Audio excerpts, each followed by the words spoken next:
Hello everyone! Ayan po yung aso sa kapitbahay namin, si Trap. Okay, gagamitan na naman siya. Hello Trap! Yan, medyo shy type pa siya. Trapo. Nalilito lang siya. Yan po si Trapo. Ayan. Kamutin namin para mawala yung katutawan.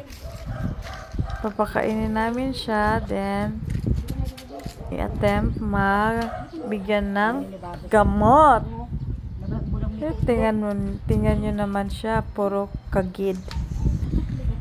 Nalagas na kanyang magandang balahibo. Kawawa naman. Ito, mabait po talaga itong aming kapitbahay.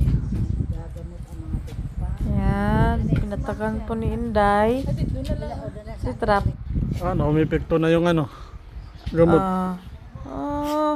Medyo na yung gamot. sobrang kati-kati niya ngayon. Ayan, kumatis siya. Kawawa naman si Trapo. Nagkakabuhok na ngayon yan. Yan po si Trapo. Asong yan.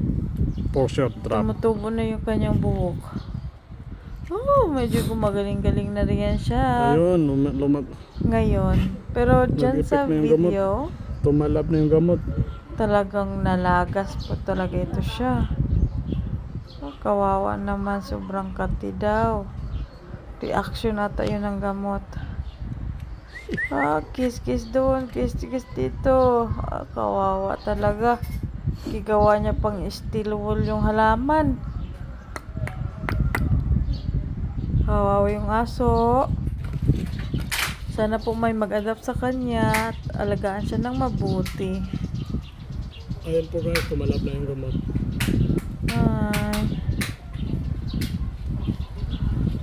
Nagiging na po yan siya.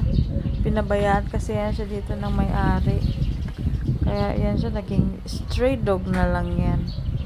Trap alias Trapo. Trapo na po ang kanyang pangalan. Short ay Trap. Trap ang niya, short name. Pero Trapo talaga yung buong pangalan. Ayan, sobra na. Sobrang kati niya. Sobra na. Bye! Grabe, nandyan pa yung